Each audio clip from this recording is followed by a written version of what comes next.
ይህ መልእክት ከሰማን በኋላ የማንንም ስም እንዳናነሳ ትልቅ መልእክት ከታላቁ ነብይ ሰለላሁ ዐለይሂ ወሰለም አላህ ጀነትንም አስጎበኘኝ ጀሃነምንም ጎበኘኝ የጀነትን ጸጋ አሳየኝ ጀሃነም ውስጥ ደግሞ የተለያዩ የሚቀጡ አካሎችን አየዋቸው ከነዚህ መካከል አንዱ ሰዎችን አየው እነዚህ ሰዎች በጥፍራቸው ነሐስ አድርገው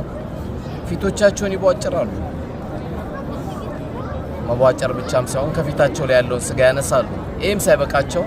በደረታቸው ላይ ያለውን ስጋ ሲያነሱ አየው በጣም ደነገጥኩና ምን እናርገው ነው እነዚህ ሰዎች ብዬ ጅብሪልን ጠየቁት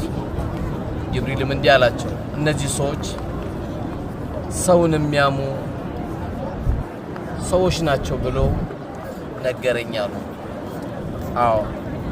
የሰው ልጅ ክብር ምን ያህል ከባድ እንደሆነ የሚነግረን ሐዲስ ነው